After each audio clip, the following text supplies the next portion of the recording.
And welcome back and ahoy, ladies and gentlemen, to the LCO Week 4 Super Week. We are in for an absolute series tonight. I am joined with my boys Skimmy and Tally, or from now on, they're going to be called Scally Wags. Sorry, I had to hit you with that really randomly. I wanted to say it. But welcome, boys. I hope you're feeling good and primed for tonight. Are you guys ready? Absolutely. Always. Well, that's what I like hearing, but since we're ready, let's just jump straight into some replays from last week. Let's go! Ramping Gatling gun gets it done in retaliation. Nice sidestep there by Goodo. Make it a second time. Bro's been absolutely crazy with these moves right now. He's out. Honestly, I didn't know what was going on. I was just playing on, hitting minions the whole time. My teammates would go like, press R, press R, press R, and then I press R, and then... Goodo against the world, because he holds the lion's share of their overall economy. He is the focus right now, but if the cups goes down, he doesn't really care, because they'll find one to start things off with, make it a 1-for-1. But out comes Direct Goon from the dying edge, and the killer instinct looks good, but it's not enough to deny death itself. Fights against it in the end. Hub actually gets tagged up instantly, cleansing out of that one. Does not want to get put to sleep anytime soon. Kurek jumps in, we're trying to do as much as he can. And that's so many members just burning! That's what he did to Tomasino, who pay respects.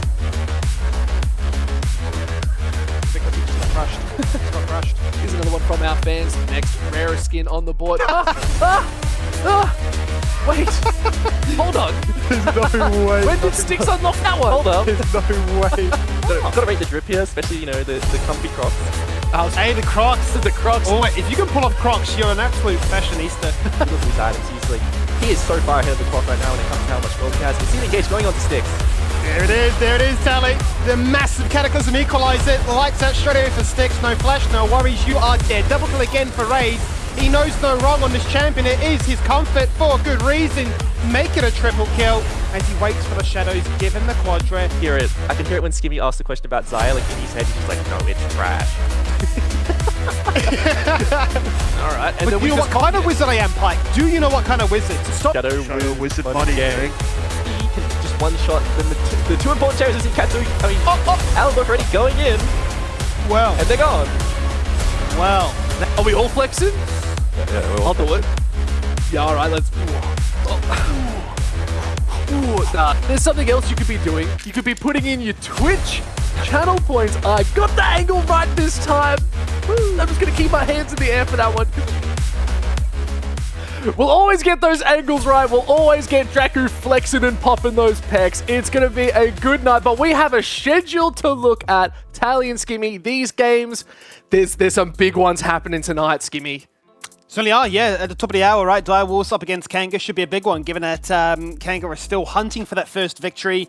And Direwolves, it almost feels like they hit their ceiling, but still definitely a winning formula. So I'm excited to see how they do, especially with then Fury up against Iron thereafter. So battles at the bottom of the table, but also the battle for the two Dark Horse teams to see, all right, who actually takes out the fourth spot in LCO. You took the words right out of my mouth. It's the dark horse of Fury vs Iron. It's going to be so good because both teams really hungry to prove themselves, right? Sitting at the middle, they want to do something with it. They want to try and break through, make sure they make that playoffs. Tally, is it possible? Do you think obviously one of these teams has to win it, but draws could be possible? Do you think one team's going to look a little bit better than the other? Yeah, definitely draws are possible today, and I think Skimmy said it very well. It's like the dark horse off. You know, we have our three fourth place contenders right now playing tonight, and I think it's important that they show that oh yeah, we are like the top dog of the middle of the pack, and I want to see these teams come out and really prove that they are contenders going forward. Well, now, Tally, I know there's something else I want you to talk about. We got some champ check-ins as well. We're going to look at some of the champions being played at the moment. Walk us through some of this. I'll let you guys just have a discussion, but Tally, start me off. Yeah, I think we're seeing pretty much the same, area of champs being picked that we were last week. I think, Nautilus is still extremely strong, especially in Oast with that center pairing. I think we've seen Ornn pop up recently, not having the same presence as Ornn is though. I mean, Nautilus, he's just so strong on this patch. What he offers, Cassante once again, he's just a very stable top lane. It's exactly what you want. You want the front line. That along with the Skarner, I think are the two, the picks you want this patch. It's very. I think Camille though is one that really sticks out for me. I think the champ is strong, but it's not really a playstyle you see in Oast. But I like it as an answer into what we're seeing in top lane that is really strong with, Cassante and Skarner.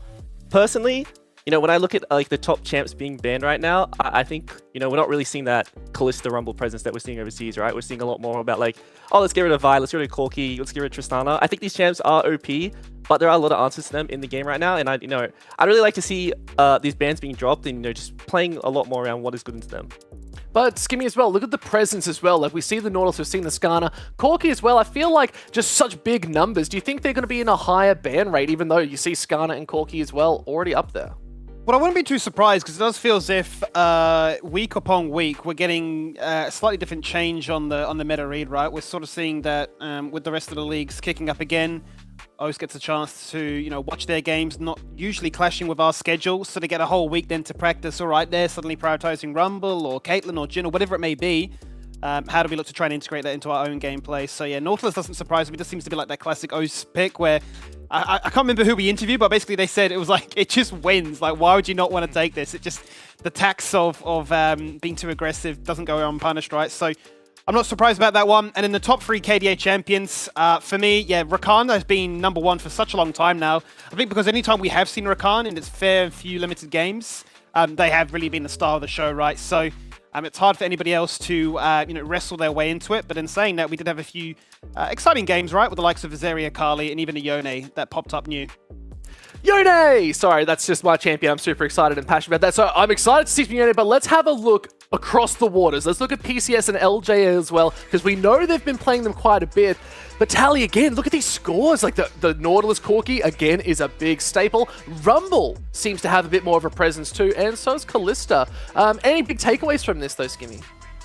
Well, for me, yeah, I suppose the nail on the head was hit already by Tally in terms of the fact that they're preferring rather the Rumble and Kalista. We've had mixed amount of games on those two champions, certainly not enough to reach the same levels of proficiency, I suppose, but with the Rumble, it's been countered. We've had a lot of situations where the Rumble gets locked in, loses lane, then it looks a little bit brutal. We've had I remember Hooper playing the game with Kalista, did really, really well, but I think ultimately we've just been leaning much more towards the likes of your Aphelios, your Jinx, sort of your or even your Kaiser, right? All those very much hyper carries that have the range don't get as punished by being very close range and limited in that regard. Yeah, overall though, I mean, there is a very different read on the meta. There are certainly some similarities between us all. But this is where it goes back to my previous point again, right? Where you've got that opportunity now to watch these other games, watch these other regions, figure out what they're playing, and then trying to bring into the PCS playoffs, which won't be too far away, a few weeks now. Do we have the right read on the meta? Does things change up too much before we go into that next patch? And can we look to try and, you know, wrestle our way into a higher placing than we have in the past few splits? Yeah, that's it. But I want to point out something as well. Top 3 champs picked. I want to look at this Leona Tally, and I know you might have a couple things to talk about with this. Yeah, definitely. When I think of what is strong in the meta right now, I think of Warmogs as an item and how powerful it is and how cheap it is. And it's just, it makes these, you know, like tank supports, tank junglers, even, you know, tank top lane. It's just so strong at the fact they can go into a fight, you know, sit out on the sidelines for a little bit, gain all their health back, go back in again. I think that is so strong, and that's why we're going to see like the Rels, the Leonas, the Nautiluses, like the Sejuanis, the Maokais, you know, these just really strong frontliners just do a lot on the current patch. Yeah, I'm loving that. I'm so keen for a bit of Sejuani gameplay too. We've seen it so much overseas, haven't seen it in OS. Keen to see it come back here though, but we have a little bit of a player rank. We want to go in and look at some absolute smashing players who are crushing it at the moment. And honestly, I'm just getting silenced instantly because I'm seeing Harry everywhere across this graphic. But Tally, there are some big scores here. Yeah, definitely. And now you mentioned Harry, it's a very confusing stat when you look at Harry and you see, oh, he's got a really high, you know, kill participation percentage, but at the same time, he has a lot of solo kills. So, like, does that mean, like, he's being played around a lot, but, you know, he's also, you know, finding solo kills in the side lane, in his lane, he's generating advantages, he's doing the same amount of damage, he's pretty much, you know, being your perfect player right now. But I remember the interview with Draco as well, he mentioned that, like, oh, he doesn't want to play the Broms anymore, he wants to play his engaged champs, and I think that, you know, goes in tandem with him having such a high kill participation, you know, leading our lead. And it's just, you know, nice to see that, you know, this is our team identity and this is what we want to do. And I think it's telling to see goal difference. We saw Lemus in the beginning of the split, 5k, 6k gold leads, come down a bit more, but he's still leading the pack with, you know, just huge goal differences at 15 minutes in the game. And it's really good to see Ground Zero's carries are able to pick up so much, you know, early resources and carry the team throughout the rest of the game. We're seeing a lot of Ground Zero, and I want to talk to Skimmy about this. So Lemus as well, double the amount of Rays who is second on that list. What do you think that tells us so much about Ground Zero here, Skimmy? Well, I suppose without inflating the stats, you know, you obviously heard from Schönfire before that their strength schedule's been a little bit easier than the other teams, right? So it's certainly a case of when there is that big divide between two, you can definitely amplify just how good your performance was. But I think at this stage it is a pretty exciting situation to find yourself in, right? No longer is Praetor an AD carry, but used to be a part of that conversation, right? I think we're still in that Bermuda Triangle of like, you know, who is the best at the given stage? Is it Lemus? Is it Raze? Is it Violet? Who could it be? Certainly some great up-and-coming talent as well. You chuck in the likes of, you know, Styx or a Hooper into the mix as well. But they still need a long way to go, right, to try and reach those same heights. But I think for Lemus, right, he's always made it to the PCS playoffs. Isn't showing any signs of slowing down now. So, me personally, and I think everybody at home is also just really looking forward to that game, just to see, all right, now we've finally gone around everybody else. Let's see head-to-head who is the best and who is in the best form going forward. That's true, man. I think that's the big thing, right? It's these two, like, couple top teams, but I think the actual split as well, now that we're halfway through, we're starting to see other teams versing different levels of gameplay as well, so it's really going to be the test of time to see who's going to really solidify their point in playoffs. But talking about solidifying something, ladies and gentlemen, we have a fun little thing coming to you. It is Postman Pike. Yes, don't forget to type in !Postman into chat. The big thing here, you can send me fan mail. I'm so excited to receive letters. I want to get photos. I want to see everything. You can win a shirt. So definitely put it in. You can see the instructions there. Typing !Postman Pike into chat will take you to the page that gives you all the instructions. I don't personally like that photo, but I can understand why they did it. The surprise of receiving mail is too and far beyond for a lot of people too. But I'm excited for this. I'm going to send a lot of this to you as well, Skimmy and Tally. I hope you're aware of this. Ooh. Yeah, well, I'm not too sure what to send you. Maybe I can send you a postcard and say, hello, I am in Australia, I am an imposter. Or perhaps I write you a love letter and you just don't open it until Valentine's next year. I know I've got a couple sneaky things that I'm not going to send myself, but I'm going to like try and give to people to be like, hey, this could be fun. So I've got some ideas. So if you want some ideas of what you can send, definitely hit me up on Twitter. Hit up these guys too, we'll be there. But guys, we're going to go to a short break while we get ready for the first series of the day. It's going to be so good. Direwolves versus Kanga. Can Wolves conquer the Kangaroos, or are they going to come boxing out those Kangas and take home the Wolves? You'll have to wait and see. See you there.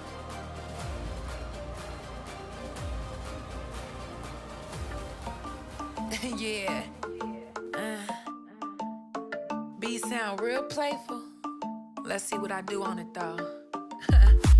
Give me all your money, I want all your pockets. I don't do no cuffing, ain't no need to lock it. We been going up and we don't need a rocket. Pop it, spicy mommy like wasabi. Only talk about me, I'm a trending topic.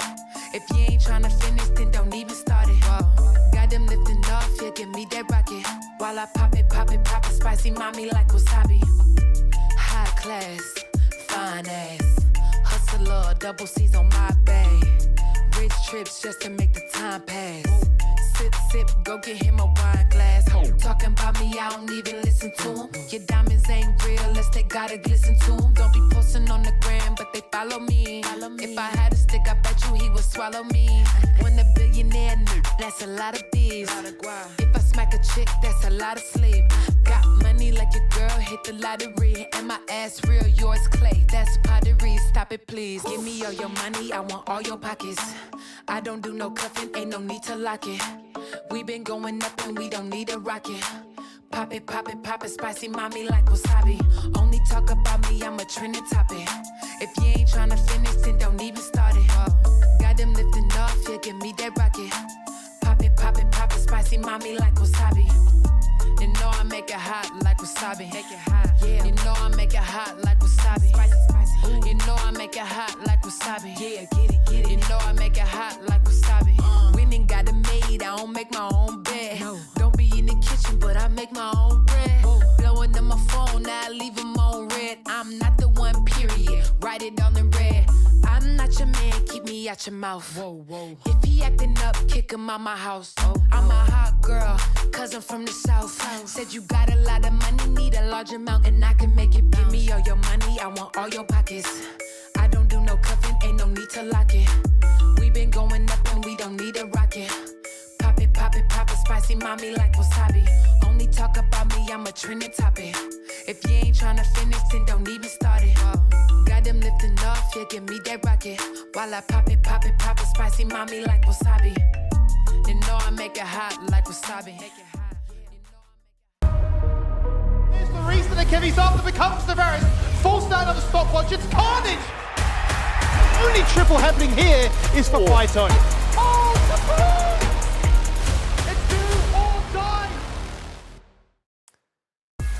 Welcome back, Nakama. We are here for a huge series coming right off the gate. Direwolves versus Kanga. I'm very excited for this one. It's two teams eager, hungry to prove themselves, but let's just look straight away at the Direwolves roster. Let's just jump right in. There's no point. The Kangaroo's going to be hopping there, but we have a slight change, Tally. A slight change. Chungi has entered the arena. Yeah, definitely. So we've said goodbye to Guapi for now. We've got Chungi in, and I think this is a very big telling for Direwolves, because as we were talking about this team, we were mentioning, oh, like, are they one-dimensional? Has their team identity be figured out? But I think with the pickup of Chungi, and this is a player that I've versed for a very long time, I think he's a very proficient carry player. You know, he's not one-dimensional. I think he's, you know, very good at playing, you know, the mages, the melee champs, and fulfilling a utility role as well. I think he's a good Twisted Fate player. So very exciting to see if Direwolves is able to change how they draft and, you know, going forward be a more, you know, multifaceted team.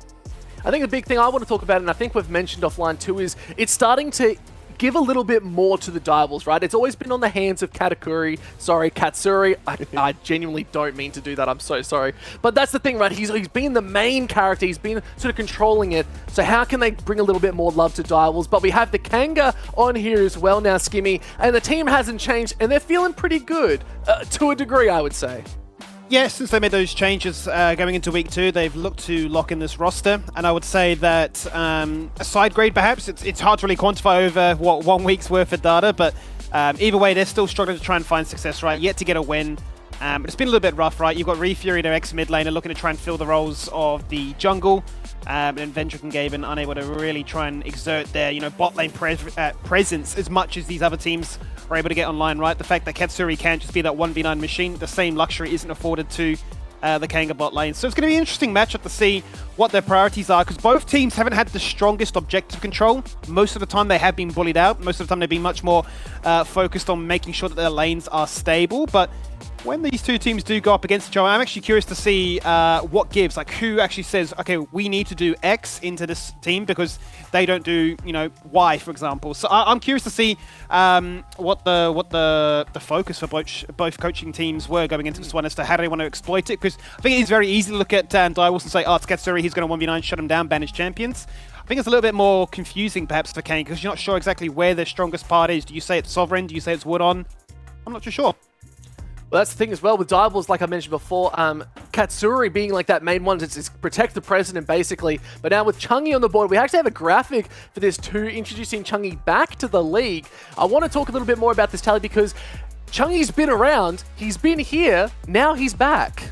Yeah, he's definitely been around behind the scenes. You know, he's been, you know, maintaining high elo and solo queue the whole time, so he's definitely been in form throughout the years he hasn't been playing. But, you know, whenever I think of Chungi, I've always thought of like this aggressive, you know, Yasuo, Ahri, like push and rotate to a skirmish kind of player. I remember versing him and I like made the mistake, you know, giving him the Yasuo, thinking he could play into it, but you just really can't. I'm not sure if he has maintained the same Yasuo form he had back in the day, but if I was teams and he has, this is a champion that I do not want to give him. Well, that's it. Like, I've also been watching Chungi quite a bit. I've known him as Villathara, though, in the amateur league from a lot of the stuff that I was doing over there. And it's actually, the showing he had there, too, was phenomenal. Like, it's not even on the team history because he was a part of the InterVarsity circuit. And every game, he was in an off role and he was popping off. So I'm really excited to see him come back to the main stage, really show what he's got and bring it to this roster and give it as much love as possible. Because, like we saw, he was on Kanga. Now he's up against Kanga. We'll have to see how he's going to play, but funnily enough, ladies and gentlemen, we have Chungi on the line, joining us on the desk. Mate, how are you doing this evening? Now, I got to quickly ask you though, Chungi, before we even get started, how are you feeling with the Lakers versus Celtics, and why are Celtics better? Lakers? What do you mean, Matt? No, why is Celtic better than the Lakers?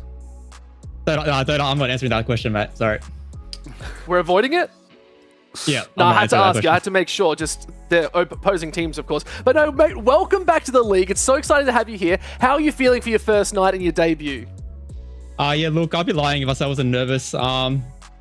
but I think I got the trust with my team to come back and perform. I know I've been away for about 2 years, but I have been maintaining my ranks in solo queue, so yeah, should be fine. Oh man, I'm pretty keen for that. I think, yeah, like I said, I've seen your performance in the OLI and all that sort of stuff, so I have no doubts you're going to put on a show for us tonight. But Skimmy, you got a question for me, mate? Yes, welcome back, Changi. Great to see you here once again. Always a treat. I suppose my question becomes maybe slightly memey, but back in the RMIT Redbacks day, you played a few games in OCS. It was a game with Mid Kaiser. Then you got promoted to Mammoth to join the OPL. Straight away, Mid Kaiser again. So my question becomes: is your return back to LCO Mid Kaiser? No. Damn. But yeah, what can I say? No, maybe? I don't know. That's a shame. That is a shame. Look, we're going to have the holy trinity of comebacks, returns, promotions, and everything, but it is what it is, mate. Exactly. Feel me? I asked him to get Yone, and he said no. So, look, I'll be honest. So you're disappointed, I'm disappointed, but Tally's not disappointed. He's got a question for you, Changi. So I'm having a bit of fun today. Okay, so I have a question of the day for all the people we're going to be interviewing, and I want to preface this saying, me and Skimmy will protect you regardless of your answer. So I would like to know, which player from the LCO do you not like having on your team in solo queue? Oh wait, I don't even know.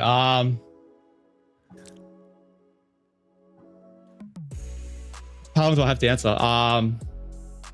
Clock's ticking.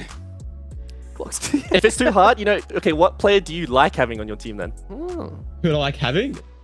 I guess Kevy. I miss Kevy a lot. Kevy? Yeah, that's an easy answer. Yeah. Order up. Yeah. Freeload basically with Kevy, but as well, thank you so much, Changi. That was awesome to have you on, man. Welcome back again, and I look forward to seeing you out on the Rift. Can't wait to see that Yone A or Kaiser 2. I know I'm keen for it. We're all keen for it, mate. Good luck out there. Thank you. He was nice. I had chats with him today, and he was like, yeah, I'm just chilling, man. I'm ready to go. I was like, yeah, cool. All right. He didn't know that I actually had him planned for the interview. That's the funny part. I was saying the whole time, maybe when I get you on for an interview. It was literally today. I was like, nah, it's easy. But no, pretty confident. Tally, would you agree?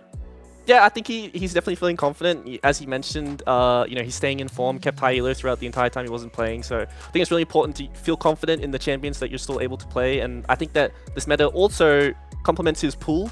I think, with the change we've seen recently, a lot of the champs that he plays, very good with what we're seeing. So I'm excited to see what he is going to be like on his debut. Yeah. Do you think it's going to give a bit of a breath of fresh air to the Direwolves roster, Skimmy?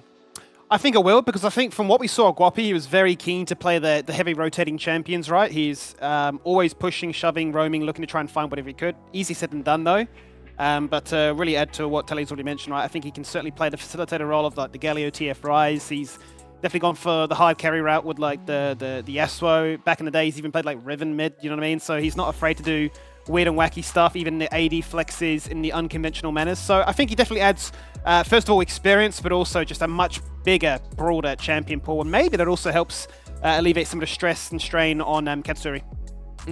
No, definitely. I think giving Katsuri the tools that he needs, or the alleviation of tools, maybe trying to share that load is so important. But talking about sharing the load, we have someone looking to solidify their reign almost in the LCO, and by reign I mean Sovereign. Funnily enough, it's still spelt the same way. Sovereign, how are you doing, you beautiful man? Good, you. thanks.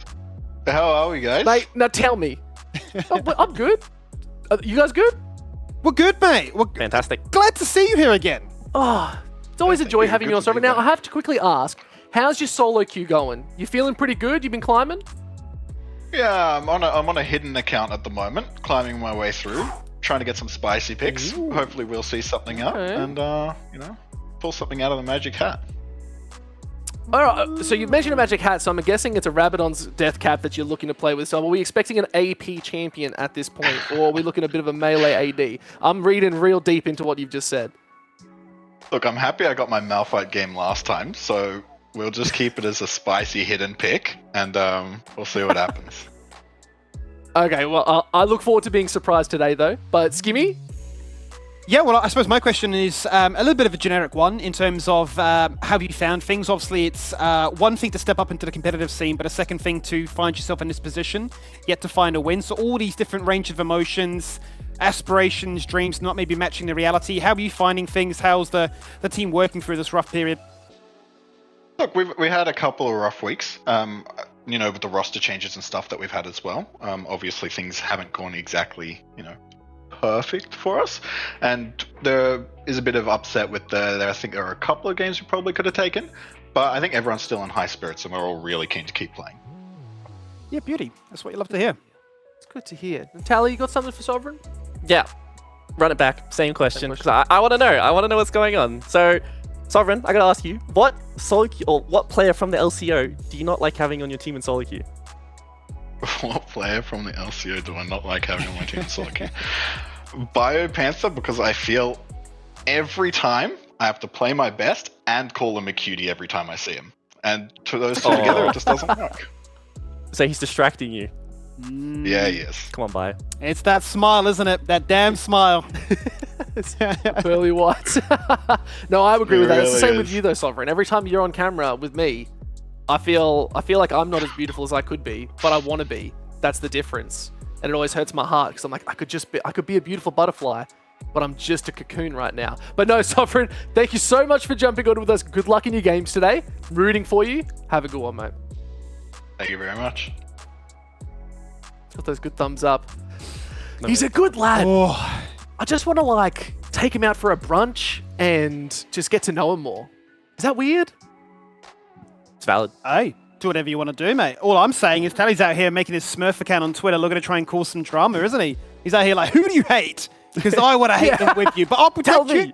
I will protect you. Don't worry. It's a safe space. Yeah, You know, I can come out and say I hate having Benvy on my team because on the enemy team he plays Norlis, but on my team he first times LeBlanc support. That's all I'm going to say. Of course. Well, let's have a quick look at side select as we are ready to go for who's going to be playing where. Oh, bit of a mix-up. Game on, Dieball's looking red side, Kanga looking blue side. I'm going to let Tally. Do you want to walk us through that?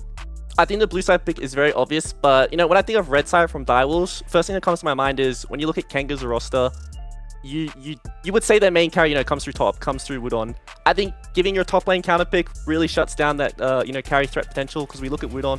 I think he's the most or the second most solo kills in the league right now. So when I look at Kanga, if they want to win, it's all about enabling him as a player, and as Direwolves is the opposite. You want to shut him down, get him in a bad matchup, and I assume that's why they decided to go for red side. I find it quite interesting, to add to that point, right? Because Woodon in every single game he's played, he has had the counter pick. He's always made sure that he gets himself a sort of a good chance to try and carry the game for them, but also they've always opted for red side. So it's a big shake-up from both sides, right? That, you know what, actually we want to go blue side. We do want that priority pick. Maybe they spent the entire week really throwing out what they've been trying to do and just starting on a brand new clean slate. So I'm keen. This is a big change-up coming into the Super Week. It's a bit more confidence too, yeah, and I'm excited for that, but more excitement obviously has to come out of your channel points. Get them in now, because it's the only way you can support your favorite team, Kanga or Direwolves. There's only two options. It's pretty easy. Tally, you could do it. Are you gonna do it? Nah, I'm still broke. Yeah, fair enough. I'm rebuilding. I'm on that rebuild. Look, if you put it in a little bit now, you start stacking it up a little bit more. Me and Skimmy have got the plan. We're banking. We're just banking. But while we're banking still, let's look at our predictions, because this is what we're really trying to bank, and we're trying to beat you, Twitch chat. We've all gone DWs. Yeah. Yeah, I've just gone for the 2-0 based on recency. I think they've found that winning formula. It's been successful against teams in the middling of the pack. Yes, it wasn't successful when they've gone up against one of the top three, but I don't see them changing too much. I feel like they're going to say, well, if it works all the way through to week 6, why not? Let's just continue it until it gets invalidated by a patch or whatever changes, right? But I think Kanga, you'd be kind of crazy to go 2-0 on them just because we're not too sure where that win comes from just yet. If they give us a good upset, then I'm all for that. But at the stage, I think it's definitely 2-0 Direwolves. Yeah, Tally, what's your reasoning? Two main reasons. I think the pickup of Chungi is very, very good for Direwolves, but also I think that with the the recent meta shift of the tank support, tank jungler, really enables that team fight style that Direwolves was so good at, to protect the Katsuri comp. But I also think they have another player in the mid lane that they can play around as well if they want to shift the draft identity. So I think this is a good week, a good buff for Direwolves. Yeah, that's actually my reasoning too. I think the change with Chungi, like you mentioned, Skimmy, is a big factor. But I think it's also the reason that when I was talking with Chungi, he was sort of like, we're playing with mates. Like, we're actually got that synergy that they've had off LCO plus on. So I'm really excited to see how they're actually going to bring that to the table. And with Guapi moving on, unfortunately, or just being subbed out, we're seeing a bit more of a dynamic shift. And I'm excited to see that. I think that's something that has to be at least acknowledged. But we have a game. Scally, I just want you to take it away, go away with it, and just have some fun. I'm going to be here just taking notes on everything, but good luck. Thank you very much there, Pi. Yes, let's kickstart Super Week off with a bang then. Day 1 of 3, and let's see exactly what these two teams have in store for us, with Kanga leading on the blue side, given that Direwolves wanted that red side counter pick. And I'm actually quite curious, Tele, because usually speaking, AD carries don't get left the 5th pick, so is this Chungi laying down the law from day 1? Yeah, definitely. I think that was paying the Sovereign tax and getting rid of the Cinder straight away. The rest of the bands are very standard. I would like to see, with the Nautilus being gone, a very high Leona priority. I don't think many of the champs left in the meta can match up to the power that we've seen coming out of Leona, especially with what we've seen all over the weekend with the Ezreal Leona priority and how strong that 2v2 is. I just think with the comeuppance of Warmogs as an item, just how strong these champions are. Because usually when you think of these tank supports, they kind of fall off in the mid game. They go in, they get really low, they can't really play in the fight anymore. But the fact that you can go in, blow all your cooldowns, run away, hide behind a wall, heal back to full health, do it again, it's such a great, just a shift in the teamfight dynamics it's just very strange right now. Yeah, so strong. And as you mentioned, right, we've yet to see a Sejuani game, but it's been played so much overseas. Sejuani, Leona, you've got yourself the perfect composition and to be aggressive and have a frontline that can lock targets down. Kanga, though, get up for our first pick on the Tristana. We know that Sovereign's leaned towards this in the past, so no surprises there. Direwolves, though, are going to continue this trend that carried on from the tail end of last week, right, which was Skarner all day, every day. It may just be the best now. It's taking a bit of time for us to get around it, but it has gradually shifted from jungle to top. Yeah, very standard first picks coming out. And Skimmy, I know you love stats, so I had a little look at these two teams playing today. And both teams, actually surprisingly, even though Direwolves do have the 2 wins that they picked up, have very similar early game stats when it comes to how much gold they are behind, how much CS difference. It's all very, very similar. So I think this is a good telling for Kanga that even though they are dropping all these games, they are still having, not so bad early games where they can match up to teams who have already picked up wins. So I think that if Kanga do manage to pick up a stronger early game, thankfully they got the Tristana, that they're not in such a bad position. But they have gone for double hyperscaling, haven't they, really, with the Smolder to complement the Tristana. There's the aggressive rail support that you were kind of mentioning beforehand, but the response from Katsuri is the Kaiser, arguably his best champion, if not to be the Aphelios. But then out comes the Yasuo, picked in the role as well. And we wondered what would get from Chungi, and he says, how about my best? Yeah, no hesitation, straight away, just locked in the Yasuo. I'm curious though, because since they have locked this in, that means they have multiple champs to synergize with the Yasuo in the 4-5 position. I assume Gragas will be banned, Dyna will be banned. These are the straight away the first two you think of when you think of this champion. We have seen Zac come out of Mayfarn if they do want to put the Skarner into the jungle, if that's a flex pick they have in the jungle position. I'm curious to see what else will come out though, if what kind of support. Remember how many times Mochi would play the Wukong? Is like kind of like weird and wacky. Look, it still fulfills the same role as like a Skarner jungle. I guess, yeah, he's still got the Cyclone potential for that knock-up. So I think there's a few things for Kanga to consider now, but obviously Alistair right up there. Yeah, so with Alistair being removed, which I think that means straight away Gragas or Dyna will be left up if they do want to put either of those into the solo lane. We have seen Mayfarn play so many good pairings with Yasuo already in the Gragas and the Zac, so I think that they've picked this champion knowing that they can drop the rest of their comp and make a very strong teamfight comp, and this is the identity that Direwolves had that looked so strong in the earlier weeks. Well, it's actually Direwolves themselves that do decide to ban away the Zac. Having banned away the brand already, making sure that Refuel doesn't have any kind of ease of access champions. Speaking of both junglers, I suppose they have been, Zac has been played by both sides, played in the jungle by Refuel, played in the top lane there by Mayfarn. They're going to go for the Wukong, as we mentioned, so Dyna, Gragas both left up, perhaps just their preference, as they've gone for much more targeted bans. Yeah, even though they have banned away the Zac from themselves, I think it's a very good ban into Refury specifically. I think this is the only champ he showed proficiency on so far. We do know he has the Ivan in his back pocket though, and I think that is a very good pick to pair with these, Warmog supports, double AD carry. I think having the shrub set up, which makes it much harder to engage from Fog of War, it'll be a very nice pairing if they can pick that up here. Let's see what they do decide to go for, because out comes the Poppy. No real hesitation on that one. Kasante deliberated on for a little bit, but is going to be confirmed in the end. Still going to be that stable premier top lane champion. But how do they want to really unite this comp and bring it all together? They've got so much sieging potential. Surely you'd want some other way to try and buff up your team or allow them to have a a proving grounds on which to display themselves. And that comes to Talia then. So in terms of aggression, I think Kanga have found a fair amount of that. And definitely going to make the lives of a Yasuo as well as a Kaiser to some degree quite difficult. Yeah, so surprising to see Talia go down to the 5 position. Usually the champ is picked up very early or banned, but Refuri once again playing to his strengths as a former mid laner. Like Talia, very, very strong in the jungle. He's going to be very comfortable in this champion, and it's also very good into these dive comps. If he is not the champ to be engaged on by this cast that's going to come out from, I assume, Mayfarn, he's going to be very, very happy in these team fights. Well, there are your 2 comps then, fully confirmed. I think the Poppy's the one that maybe throws you off a fraction, but the Gragas definitely makes a fair bit of sense. Certainly a way to stamp your authority on this one, right? I've joined the roster. Yep, you said you wanted another carry. You want to be no longer this one-dimensional squad. How about we have 2 threats for them to try and deal with? In the same vein, though, you do have to consider that a Tristana and a Smolder left of their own can just take over the game whilst the Kaiser's looking for those evolutions. Yeah, a lot of scaling coming out of both teams. Direwolves will have a lot more proactivity in the early game. You know, we don't really think of Tristana Talia as a strong 2v2, but the amount of CC that comes out of the Direwolves side, and I think that Windwall is just way too powerful against multiple range champs in the early game especially. I would give Direwolves the early game, but I think that Kanga aren't too unhappy with how the draft went. They have a lot of scaling, a lot of self-peel, and the amount of dive coming out of Direwolves is something you're going to need to have this mobility. I guess my question now becomes, we kind of mentioned before that both teams have struggled to really gain a foothold into the objective game, be it Dragons, Heralds, Grubs, anything really of that kind of conversation point. So do you see a certain side leaning more towards that? Do you think that because Direwolves have a stronger sort of initiation or an early start, do you think they'd be the ones to try and lead that line?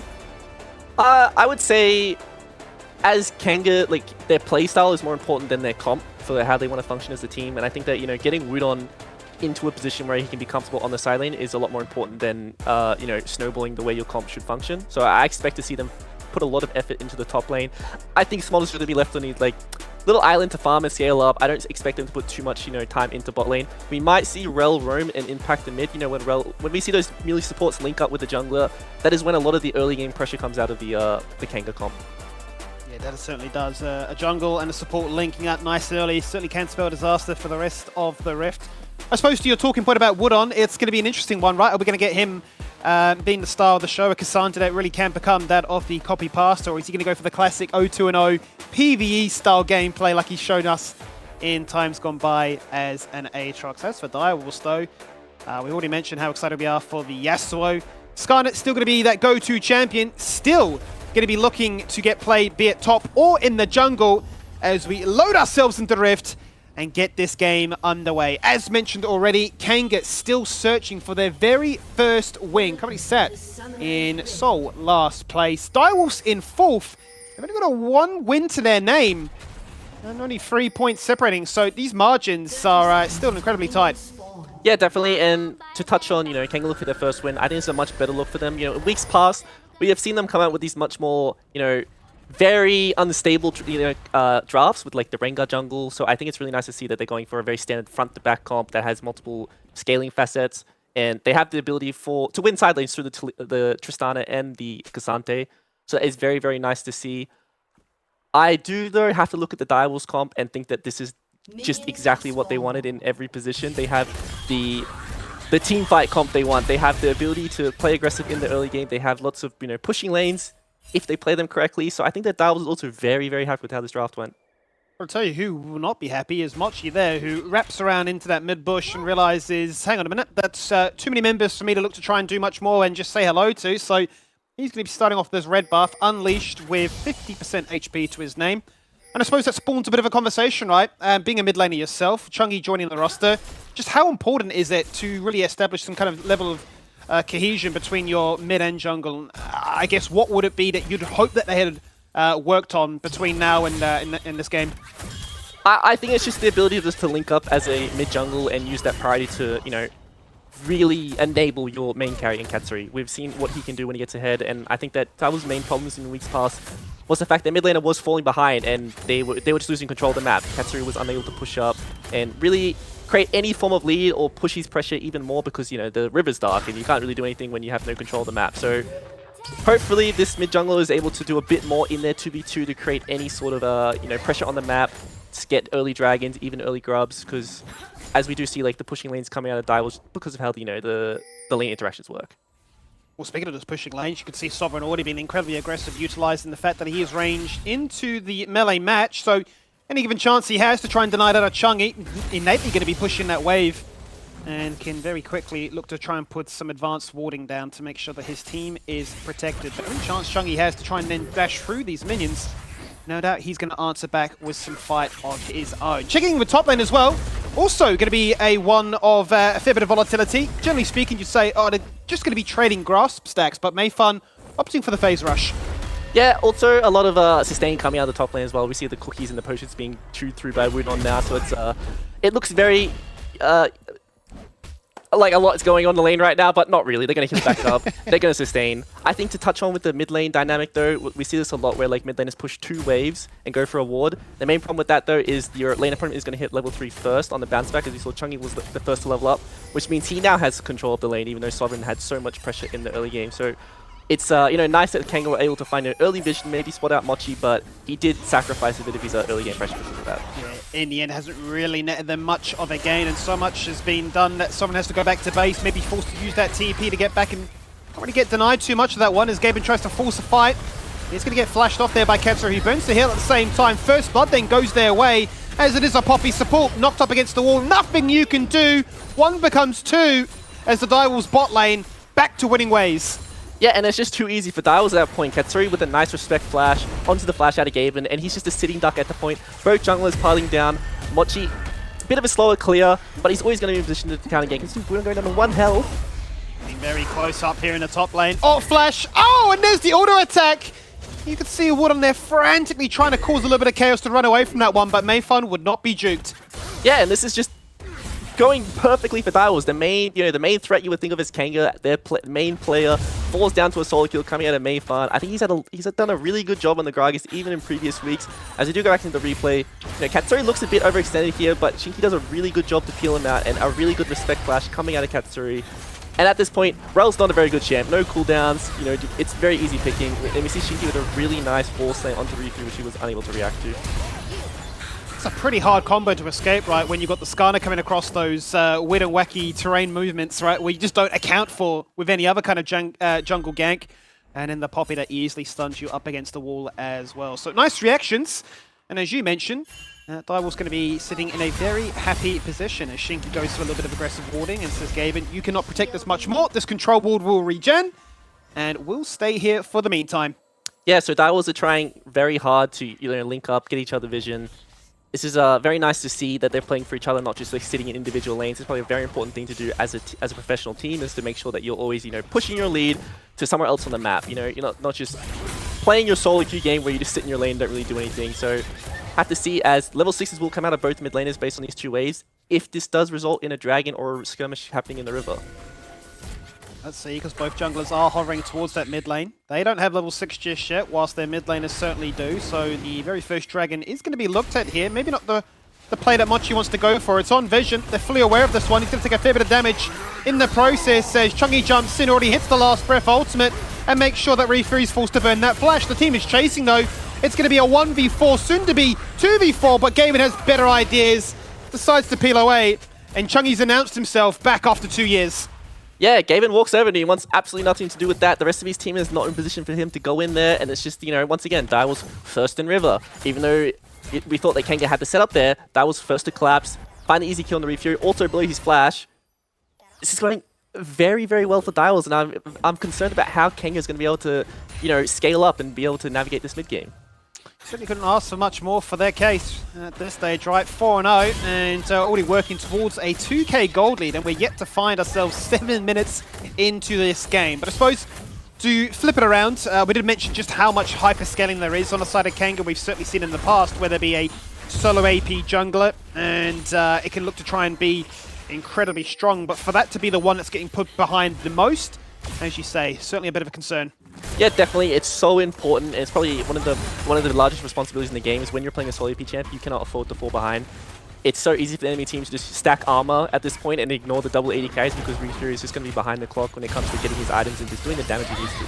Oh, really nice interrupt on that one as Gaben looks to try and disengage away from this fight. One more hammer will do it as Shinky gets the kill. Vendrick answers back, but Katsuri's already committed. With that killer instinct, he's primed and ready to find himself too. But too early into this game to have that amount of damage just yet. Yeah, Vendrick's sitting on the barrier there, so he's comfy to, walk that one out, maybe even bait Katsuri in. But the main thing is they trade 1-for-1 in the winning lane, so it's very good for the Kanga 2v2 that they're able to pick up some gold. Fortunately, the kill does not go onto Vendrick though, so that's the only downside there. Yeah, certainly a silver lining, but with a asterisk, right? Definitely not the best place for that gold to go to. But in saying that, it is nice that the likes of the Smolder and the Tristana aren't behind. They are looking to try and still keep up and make sure that they are a bit of a threat as we speak about it again. And I think Katsuri really has bitten off more than he can chew. The tower as well as the ultimate and lights out. Yeah, we see Mum come out of the sky there. The heal combined with the barrier is enough for Vendrick to easily bait that one out. And we see that Katsuri just goes down, which is a very, very big mistake coming out of him. I think a lot of this gold that goes onto Smolder, any scaling acceleration going to the Kanga side could mean lights out for Dials when this comes to late game. You just mentioned how concerned we were for Kanga's start. That certainly puts them in a much better position now. But the first dragon will be looked at, and Direwolves this time seemingly going to go and commit towards it. 3 members are here to make sure that is the reality, and with them having full vision as to where Kanga are, I don't think there's any contest coming out. So Ocean Drake goes their way. Still, it is a gold lead in their favor. Only a 1k lead now, just shy of. But certainly nowhere near as concerning as the snowball that was brewing before. Yeah, definitely, and I'm pretty sure that Refury was spotted on the ward near the golems walking into bot lane, so Direwolves side is going to know that there's a bit of danger here. I assume Shinky's just going to bait that one out, probably drop a ward on them to see that they're there, and easily disengage this. Oh, hard force here by Gaben, flashing ahead, but almost on a different page to the rest of his team. Spotted an opportunity, split-second reaction, but the rest of the team just weren't there to back him up, and, Katsuri and Shinky don't even need to burn their flash. Yeah, that was just, easy for them to walk out. I think Shinky was a bit too comfortable with where he was positioning there, and he could have potentially fallen down if the shove does connect there. But unfortunately, they weren't really on the same page, so they were unable to time that one properly. Taking stock of the game, though, it's in a much better position than it felt for the Kanga based on the early game. As we see the flash aggressively onto Vendrick, but I think he's going to be...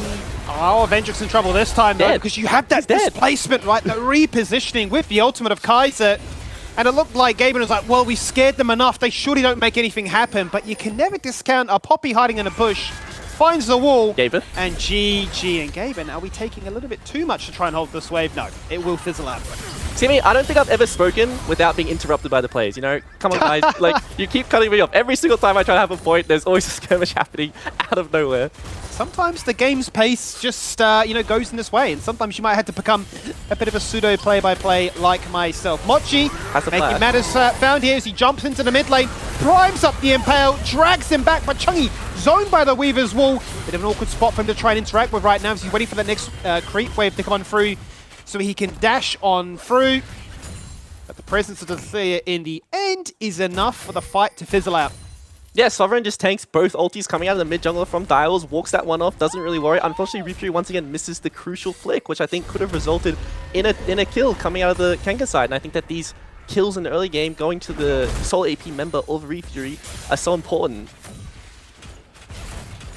Certainly would mean the world to them, right? The ability to be incredibly aggressive, not only in the 1v1 duels, but also the ability to command respect of the map, be it if you're going for the Drake, the Herald, saying if you step up, you will get flicked and potentially one shot, but certainly not in that situation right now. Sitting with that lost chapter, hoping to try and convert it in, but going to be rudely interrupted here by Chungi. He's making sure that this mid lane does certainly belong to him. Yeah, this is one of the strengths of Yasuo in the current patch. So in times past, very used to the lethal tempo. Yasuo's all-in threat was a lot higher, but now he's kind of you think of an Akali 2.0 with the, you have your Doran shield, you have your fleet, you have your second wind, you have your absorb life. You just have so many different forms of sustain. These are all coming out of Chungi here. Sovereign gonna jump that one out, has access to the TP, so he's gonna base, miss a couple CS, but still be able to catch the wave.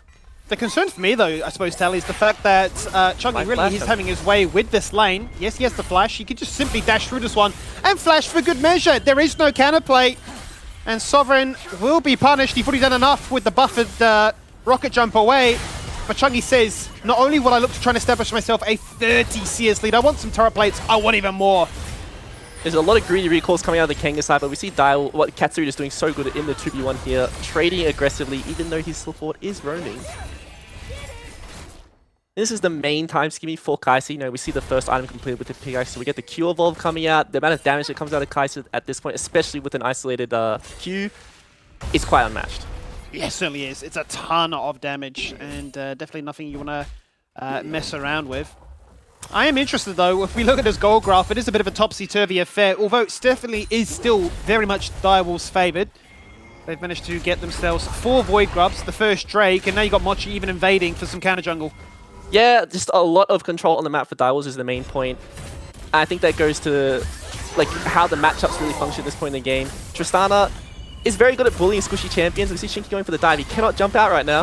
X-Flash across the wall. Where do you go, Sovereign? You've got literally nowhere to run or hide because that team is on a one-way mission to take you down. Mochi lurking in the shadows, waiting to see what happens. Woodon, he's had enough of top lane, so he decides to become a mid laner of his own. Goes all out, finds himself dead, and Shinky, after a great roam from bot lane, eventually falls on down. The rotate from Gaben is late, but is there to at least help them salvage something. And then bot lane, now having a cheeky 1v1 as Vendrick flaps his wings, summons his mum, but Katsuri says, I'll show you who's daddy. Yeah, in the entire wave between towers, takes him out. Refury jumps in though. I don't know if they're going to pick this one up, Skimmy. We're still looking for more. This time the Talia flick is good, but Chungy's dashing, hunting, waiting for those stacks to drop. Oh, one more Q. So close to getting the kill. Mochi says, I have a tower. Drags him in with the impale. Gaben responding with that stun. Shouldn't really feel too concerned knowing that Shinky's rushing on back, but the stun is there. The collision is good. Shinky lining up the angle. But between these two, they just don't have the damage to find one more. Yeah, conserving his flash there. There's better scenarios to use it in, so good to see by Shinky. But I just think this goes to show like the Direwolves comp how nice it is when they're able to roam around the map and get these skirmishes in. It's so hard to play the Tristana into Yasuo when he just, you know, goes down the way, throws out the wind wall. You can't trade back, you try to jump away. All of a sudden there's a Poppy with the steadfast presence on your head. You can't jump. It's just so hard for Kanga to navigate these team fights right now. Yes, becoming a little bit of a rough one, right? Because I'm seeing Shinky become fairly unleashed, knowing that Katsuri is doing really well. He doesn't need to be there to babysit him anymore. Once again, you can see him here just being so aggressive with his vision to facilitate, to provide great information, and to allow these lane swaps to take place. Second Dragon being looked at, that's seemingly going the way of Direwolves again, and with these lane flips happening, Chungy can just literally AFK by the tower, try and deny as much of that as possible. Whilst Kanga on vision will say, we need some gold back. 2k quickly became a 5k deficit, and this objective bounty would mean the world to us. Yeah, and I'd definitely say this is Direwolves' strongest point in the game. I think when they get to play on these 3 lanes at this point where they have the item leads that they have, the amount of wave control they're going to have from the side lanes and the mid lane and the ability to rotate and engage wherever they want is exactly what this comp wants to do. Whereas Kanga, they're going to be forced to match these lanes in matchups where they are very behind, so it's going to be hard for them to be able to trade to get any gold when they're constantly having to commit more members to, you know, soften the blow of this gold lead right now. Really hope for Kanga's sake they can try and find something here in the mid lane. They've committed a fair bit of time with 3 members waiting to try and push this one in. Get a bit of a numbers mismatch. You can see that Chungy's just free hitting, getting it done in the bot lane on his own. He's now going to be matched up by Sovereign. But in the same vein as well, Mayfarn has really had his run up against Woodon, which is something I didn't really expect to see. Yeah, definitely. Mayfarn's having a quiet victory in the top lane. Secured himself a nice lead, even though he doesn't have a CS lead right now. He always had priority in the lane, and he always had Woodon on low health, so he was unable to impact the rest of the map, and I think that was so important. But as Refury is getting back into the Rift Herald. Bit of frustration for Mochi. He's impaled went on cooldown, but I think it was just out of range, even the cast there to try and get this man out. The Herald is going the wrong way because he's that scared of falling victim to a gank. So eventually Shelly will turn its head around and realize, hang on, the north is this way. I will head that direction instead. Seemingly may just be denied and find themselves nothing in the end. Yeah, I'm not a fan of the Rift Herald changes. I think that the whole driving mechanic is a bit, you know, too much. But those kind of scenarios that you don't really get to see without this mechanic in the game, is nice to see. Reef3 would have definitely fallen down to that TP coming out there where he does not have the flash. So good use of the the new mechanics in this season. Oh, every single time we pan the camera, it just looks like Direwolves are shredding down yet another tower. That becomes 2. You can see that Sovereign is going to get a little bit of freedom to push with nobody else here to respond. May find just a little bit too late to prevent that tier 1 from falling on down. So Kanga will find yet another bit of objective bounty gold, but doesn't really help them in terms of closing this gap. 5k is the hole they find themselves in right now. It's the Hextech Soul to play for, which would be fantastic for either side. Can they find a kill on this occasion? Because Mayfun says no with the explosive cast to knock them back. Great flash out of the Talia flick. And yet again, the ganking party of Kanga is denied. Yeah, Mayfun playing a bit aggressive, but he always has his flash, so you're always able to do that. I think something to take note of right now, Skimmy, is the items in the inventories. We see the Infinity Edge already coming out of Chungi. I think it's really important to note that usually Yasuo and Yone have to go for the defensive item second. We see these shield bows coming out. Because it's very hard to go in and be able to kill someone when you're this squishy, when you get these double offensive items. But because he's so far ahead of the clock this game, we don't even see second items coming out of any members from Kanga. He's able to go in, still be tanky from the base stats he has from the amount of experience he's got in this game, and just absolutely blow someone up. What would you like to see come out of Chungi next? You know, given that we are saying that the AP threat has been fairly neutralized, is it just like a Death Stance angle, Sterex perhaps? Well, usually when you're this far ahead in the game, going defensive is extremely good because you're gonna use your level lead to be able to make up for the damage lost you have from not building defense items. But I think Shield Bow is a completely fine option. Death Stance is also a good option if he wants to go for it. There's no need to build more damage. You're already going to be one-shotting people inside these cast combos. It already has all the crit that is required, right, to become that absolute powerhouse. So it's just a case now of making sure that you protect yourself and don't get caught on all these roams that Kanga continue to try and find. This 3-man squad between Refury, Sovereign and Gaben, it doesn't show any signs of slowing down. It's certainly a case of try and try again until it finally does work out in their favor. And maybe now they will go for the gamble. With the vision being toggled back again, Refury is still committing to that recall. Might regret it now, because as soon as he goes back to base, so does Sovereign, this time in a body bag. Yeah, as Chungi was respecting when his team wasn't there, waiting for them to push mid, finally plays aggressive on the wave as his team is rotating after the priority coming off the mid wave, and they find the easy kill on Kanga. But this is what Kanga needs to do. They need to be in these side lanes looking for kills, but this is not what Refury wants to do right now. No, not the case at all. He flashes across the wall, but will that slow down Direwolves? I think they're still going to be looking to try and hunt for him. Vendrick there to link up with it, but there is that one man Impale are looking for. Out comes the Dragon. Not going to find much, then just a cheeky little top-up heal. As Refury will once again commit to the recall. And Direwolves are just bullying out their opponents from this jungle. Yeah, they can just walk all over the map right now and engage wherever they want. Katsuri lost vision, so he was unable to use the Killer Instinct to find the kill onto Refury after his flash went out.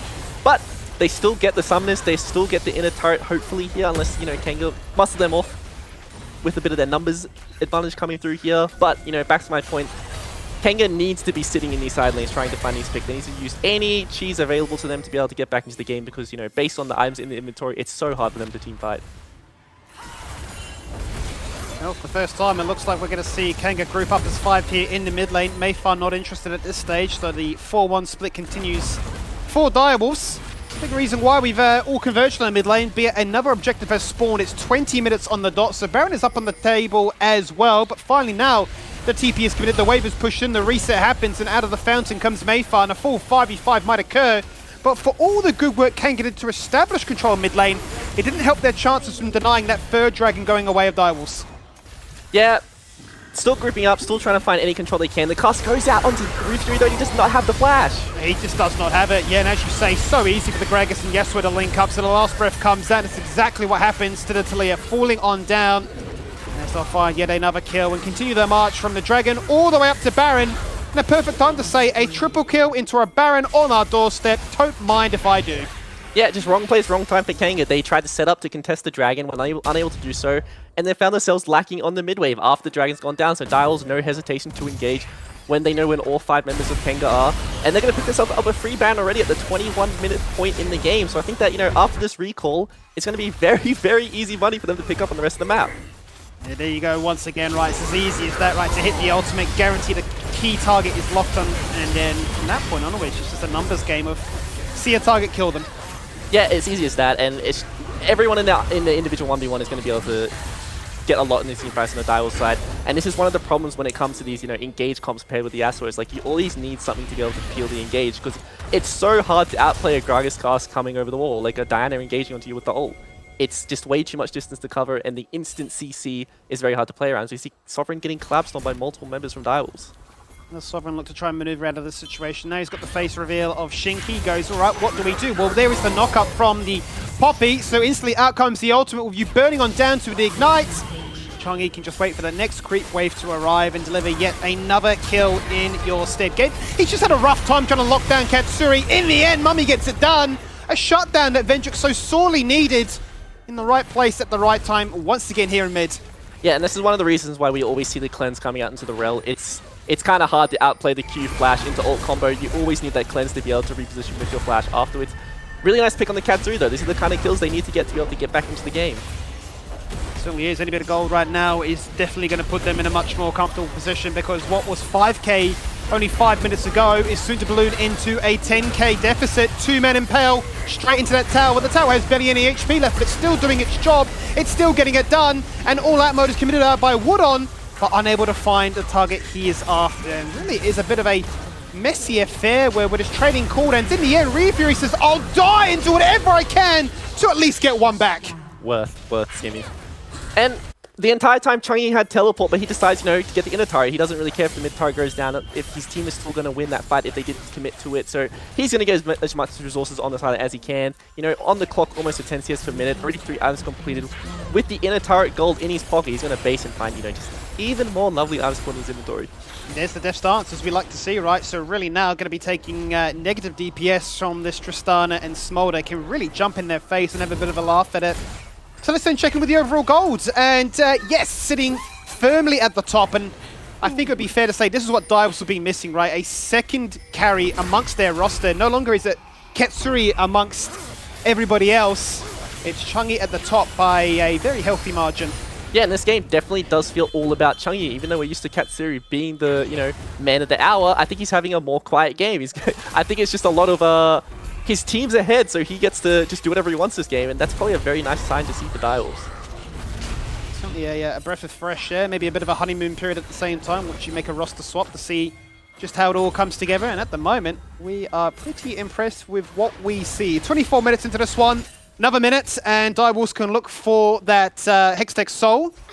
As for Kanga, though, what is their game plan now? I guess the saving grace for them is they've not lost any inhibitors to make sure that the game is going to come to a close anytime soon, but we are slowly working towards that with all these tier 2s missing.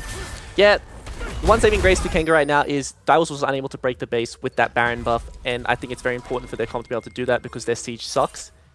Kanga, as long as they keep their base alive, they always have the ability to scale. As long as the inhibitors are not broken with the dive threat coming out of Dials or misposition numbers as we're seeing right now, they're always going to be able to scale, and we see Smolder finally hits that execute threshold right now. The 225 stacks coming out of him, so Vendrick is online. He has a couple items in his inventory.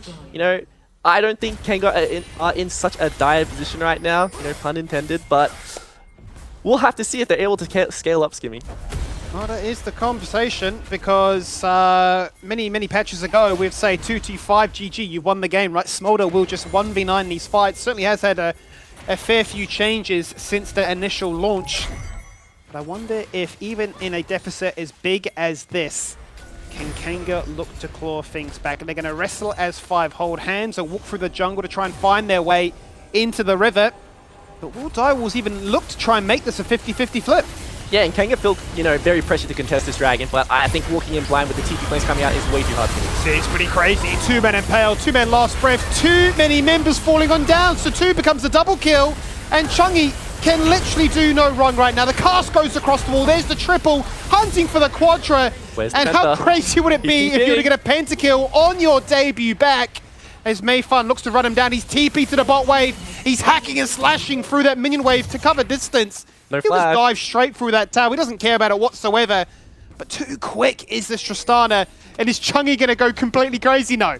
He has a little bit of restraint, guys. Yeah, no, unfortunately unable to find the penta, but I see the angle there. Sometimes it's nice to see people give the pentas, but it's got to be earned in my opinion, Skimmy. We don't like to see people just like give it and let it die. It's got to be earned. Well, 11 on, I need to say 11 on 13. Nearly gave him too many assists. 11 on 3. Certainly a nice scoreline to look at.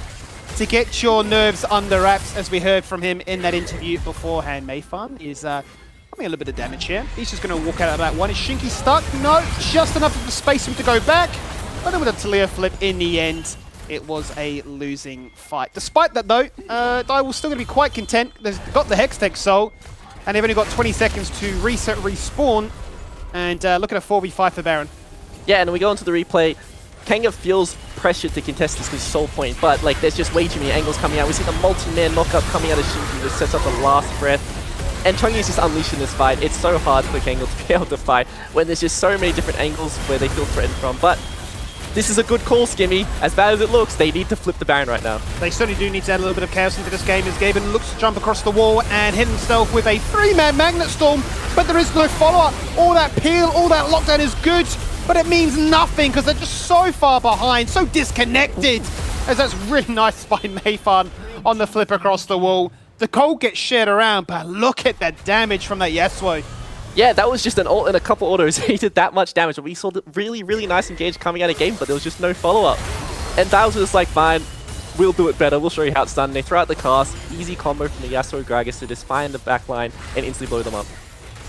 That's what it takes. In the end, just one final fight, and you can imagine for Kanga, if they got that Baron, perhaps there was a world in which they could claw things back, but at this stage, there's just too much to escape. It takes one ultimate, and the entire team comes together, gives each other a high five, and for good reason too, because in 28 minutes, they've absolutely crushed it.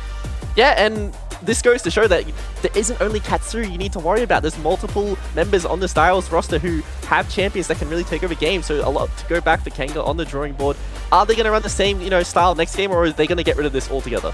What I'm very curious also in the same kind of conversation as to, is this what we're always going to be getting out of Chungi, right? Is he going to look to try and be that hard carry, or is there still room for him to flex into the facilitators like the Rise, like the TF, and so on? But at this stage, not a bad way to reintroduce yourself to all the viewers back at home. Here at The Break, it's Direwolves that lead 1-0.